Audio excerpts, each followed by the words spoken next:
Dahil sa papalapit na ang PBA Draft Season 50 na gaganapin ngayong September.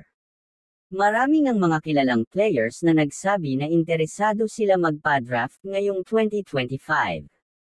Kaya naman pag-uusapan natin ang dalawa sa mga player na nagka-interes at narito ang dalawang player na posibleng sumali sa PBA Draft Season 50 na nagpakita ng kanilang interes sa pagsali ngayong PBA Draft Season 50 at kung saang koponan na posible nilang pasukan. Unahin na natin dito si Jason Brickman, ay nagpahayag ng interes na sumali sa PBA Season 50 Draft pagkatapos ng kanyang stint sa Strong Group Pilipinas. Nakabase sa kanyang karanasan at skills bilang isang point guard, posible siyang mapunta sa mga koponan na nangangailangan ng matibay na liderato at husay sa pagdedribble at passing.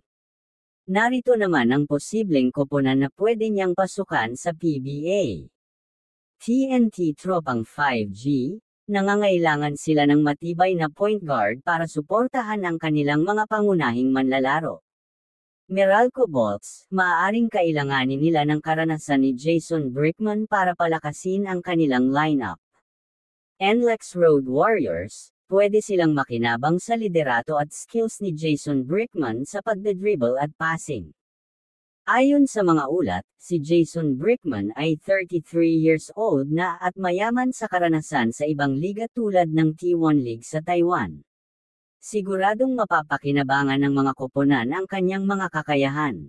Siya lang naman ang pinakamahusay na passer sa NCAA Division I na may average na 8.9 assist per game sa kanyang ABL stint at nakapagtala rin siya ng 1,000 career assists sa kanyang kolehiyo.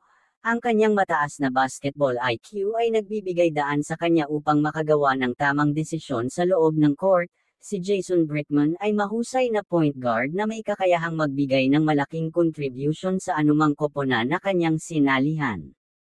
Samantala si DJ Fenner, ay may taas na 6'6" wingman, ay nagpapakita ng interes na maglaro sa PBA at sumali sa 2025 PBA Draft. Ayon sa mga ulat, siya ay kasalukuyang naglalaro para sa Strong Group Athletics Pilipinas at naghihintay ng tamang panahon para sa kanyang PBA debut. Bagaman hindi pa opisyal na inanunsyo kung aling koponan ang kukunin sa kanya, posible na maging top pick siya sa darating na draft dahil sa kanyang kahusayan sa paglalaro ng basketball. Ang PBA Season 50 Draft ay gaganapin sa September 7, 2025. Narito naman ang posibleng koponan para kay DJ Fenner sa pagpasok niya sa PBA.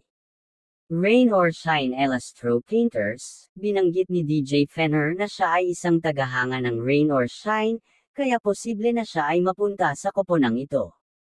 Barangay Ginebra San Miguel, pumapangalawa sa listahan ng kanyang mga paboritong koponan ng Ginebra, kung saan naglalaro ang kanyang dating kasamahan na si RJ Abarientos. May mga ibang koponan din na maaaring makakuha sa kanya depende sa kanilang pangangailangan at performance niya sa draft. Si DJ Fenner ay isang versatile na 6'6" guard na may lahing Filipino at Amerikano. Siya ay may kakayahang tumira mula sa labas at may mahusay na shooting skills, na nagpatunay sa kanyang averages na 11.5 points sa bawat laro sa Banks League Finals. Nakakagawa siya ng mahahalagang rebounds, na may average na 3.7 rebounds sa bawat laro. Mayroon din siyang kakayahang magpasa, na may average na 1.3 assists sa bawat laro.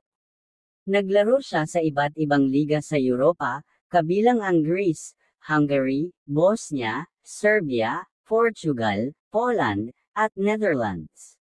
Bilang isang veterano, mayroon siyang kakayahang magbigay ng inspirasyon at direksyon sa kanyang mga kasama sa koponan.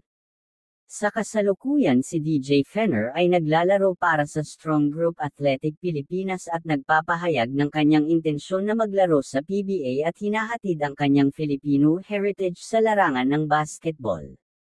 At yan ang dalawang player na interesado maglaro sa PBA at nagpakita ng interes para sumali sa PBA Draft Season 50.